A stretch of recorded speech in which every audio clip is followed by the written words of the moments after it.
लेकिन मधु जी का आज तक नहीं आई।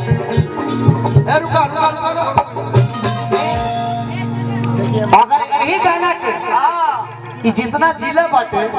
लयदार जिला यही गाना के रमा शंकर यादव जब गई है नची है तो मधु जी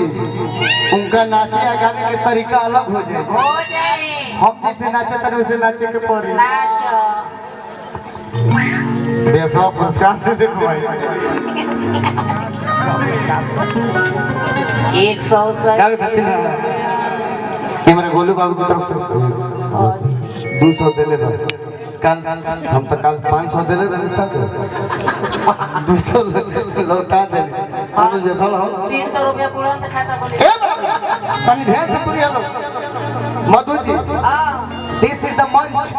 this much भगना this is not an album here examination यहाँ परीक्षा होला और डालना रवि शंकर यादव जी जब यही गाना के नची है गई है गोपाल चाचा तो कैसे नची है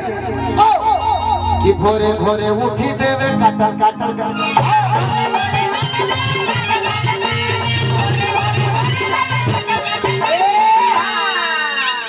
हम जैसे नाचे वैसे नाचे के पड़ी क्लियर बात है। हमारा आदमी से मतलब ना हो जे प्रोग्राम करो ना जे हमारे गार्जियन बा जे हमारे गार्जियन बा ओकरा खातिर करे ले कि भोरे भोरे उठी देवे काटल काटल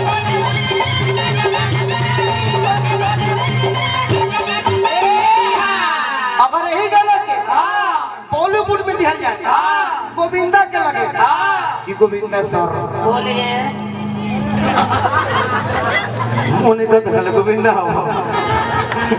गोविंदा सर हमारे भोजपुरी का एक गीत है मिट्टू भैया तुम मुझे प्रोग्राम खत्म तो तुझे हमारे भोजपुरी का एक गीत है आपको डांस करना पड़ेगा उस गाने पे तो गोविंदो सर नाचेंगे इस गाने पे कैसे कि भोरे भोरे उठी देवे काटा काटा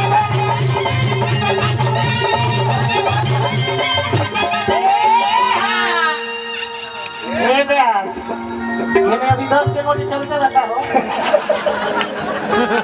मधु जी गुस्सा मत होइए तो किसी आज तो हमने के जीत गावत छोड़ दिए कि भोर अभी गोविंदे वाला दिखाई दो कि भोरे भोरे उठी देवे काटा काटा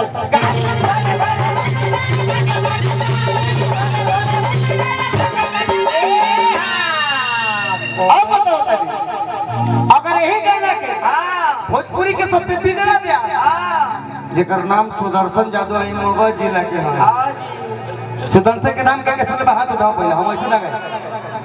हतना को सुदर्शन के जनता एकरा से निमन हमने के भोजपुर जिला के ब्यास से प्रसिद्ध बने सुदर्शन यादव का नाम के जानता हां सबको जानता आइए डाल गमछे पे भैया हम दे देबो जितना हाथ उठा लो पैसा क्या आई नो एक धोती इसलिए मैं इसका इस्तेमाल कर रहा हूँ ये मेरे लिए धोती है सुदर्शन यादव आपने नाम नहीं सुना होगा लेकिन इस मगध जिला के वो सम्राट सब लोग उनको मानते हैं कि मगध जिला के किसान बड़े सुदर्शन यादव दुगोला में सुदर्शन यादव जब यही गाना पर नची है तो कैसे नची है हम करते उसे करो प्रयास क्या धरता नहीं धरा जितना उठे उतना उठावा उठावा ताकत रुका जितना नहीं बनता उठावे को उठा जितना खींचले बनो उतना खींच गुस्सा मत होइएगा ये हमारा स्टाइल है गुस्सा मत होगा तो दोहरा ला सुदर्शन यादव आओ मधु जी कि भोरे भोरे उठी देवे काटल काटल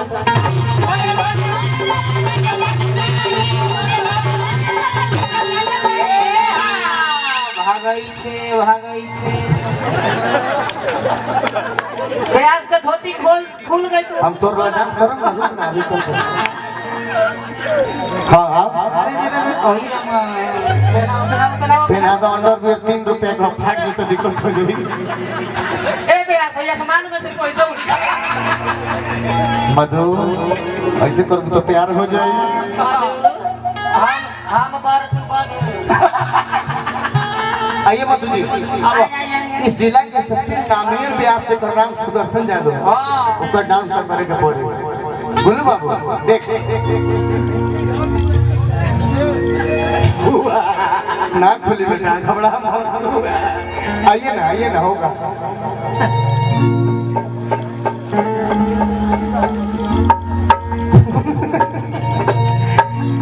बिल्ला जरा ना जिए दी। आइए जा मैं पकड़ रहा हूँ आपको मेरे पास। आप भाई पास से निकलिए ना नहीं है। ये भोरे भोरे उठी देवे काटल काटल।